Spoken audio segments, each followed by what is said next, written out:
عليكم، ازيكم بناتي امارات؟ انا رنا وده اول فيديو ارفعه. هكلمكم عن حاجه مهمه جدا وناس كتير بتسال عنها، هي غساله الاطباق. هنشوف مميزاتها وعيوبها واسعارها، وهناخد مثال النهارده على الوايت ويل. هي البرامج اللي فيها، اول برنامج فيها سترونج، ده اقوى برنامج، مدته 2.5 ساعة تقريبا. البرنامج ده بنحط له صابون في الووش والبري ووش. طيب ده بشغله للحلل والصواني الستانلس او البايركس او الاركوبال او التيفات او علب الميكرويف بانواعها.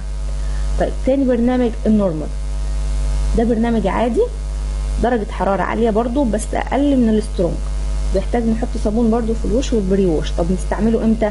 لو المواعين عادية او نشفت او قعدت مدة في الحوض، يعني اطباق وعلب الميكرويف والكوبايات وبس، يكون بقالهم شوية.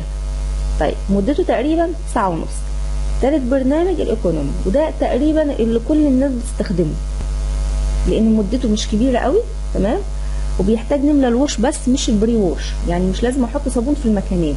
برضو في الكتالوج هيشاور لك فين الوش وفين البري ووش.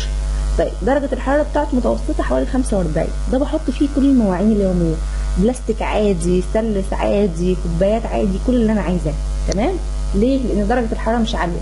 السترونج والنورمال ممكن مش لازم قوي احط فيه بلاستيك لان درجة الحرارة بتاعته بتكون عالية، تمام.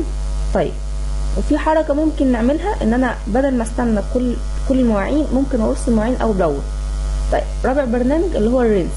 الرينس ده برنامج شطف عادي خالص، لو في كاسات او حاجات خفيفة محتاجة شطف بس على درجة حرارة 30، ومش بتحط له صابون خالص. ممكن استخدم الرينس ده علشان اغسل الفاكهة والخضار لو عندي اطفال علشان فايدة التعقيم.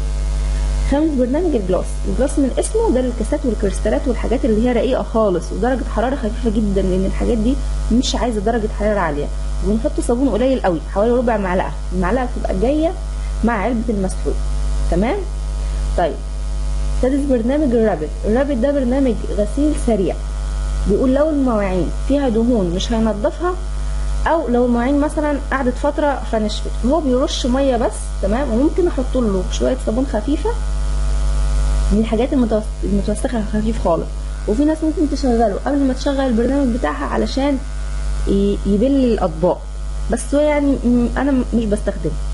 طب السوك ده بنشغله علشان يبل المواعين قبل ما تنزل البرنامج، برضو انا ده مش بستخدمه لان انا ممكن اشغل النورمال وياخد الفتره بتاعته كلها بدل ما اشغل السوك وبعد كده اشغل بعديه الايكونومي، تمام. كده احنا شرحنا كل البرامج. طيب بالنسبه للمسحوق، طبعا كل الناس يعني حتى اللي عايز يشتري الغساله كل الناس بتخوفه لان المسحوق غالي وهياخد حاجات كتير. لا، هو المسحوق مش غالي، مع العكس انا قريت على النت قبل كده ان غساله الاطباق بتوفر في الميه، كميه الميه اللي بتستخدمها بتكون اقل من نفس كميه الميه اللي بتستخدمها ست البيت وهي بتغسل نفس كميه المواعين.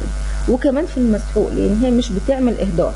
طيب المسحوق بتاعي هو غالي بس بيقعد معايا كتير، يعني مثلا في مسحوق اسمه فينش ده اكتر واحد ومشهور، يعني هتلاقوه في كل حته.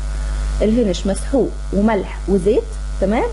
الثلاثه كلهم اشتريناهم مش بيكملوا 100 جنيه، لان طبعا الغساله بتاخد المسحوق اللي هو الصابون، وبتاخد الزيت اللي احنا قلنا عليه في مكانه، وبتاخد ملح، ده اسمه ملح الغساله مش ملح عادي، ملح الغساله. الملح ده لازم علشان يحافظ على جوده الغساله وعشان يطلع المواعين نضيفه. لو الملح ده قل وطلع نور المؤشر ان هو عايز ملح وما حطيناش ملح، ده بيبقى خطر على اجزاء الغساله من جوه، زي ما قلنا ان اهم حاجه الصيانه. طيب لو انا بغسل كل يوم، تمام، برضو بيقعد معايا حوالي شهرين المسحوق بالملح بالزيت، تمام. وطبعا الملح والزيت بيطولوا اكتر من المسحوق، برضو بيقعدوا كتير لان انا مش بحط كل يوم، ده كل فتره.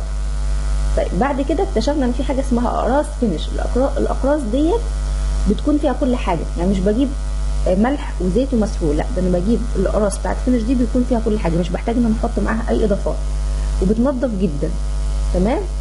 وديت برضو مش بتبقى غاليه، يعني اشتريناها تقريبا ب 30 جنيه وكانت العلبه فيها حوالي 50 قرص. طيب لو انا مش عايزه اجيب فينش ده، في للاسف منتج مصري اسمه فيه بس هو تقريبا مش حلو، يعني انا ما جربتوش بس سمعت ان هو مش كويس. طيب في مسحوق تاني شفناه اسمه مكتوب عليه جي اي زد، وده نص ثمن الفينش لكن بينضف برده كويس جدا. طيب يا رب اكون فدتكم وساعدتكم، ولو الفيديو عجبكم يا ريت تعملوا لي لايك.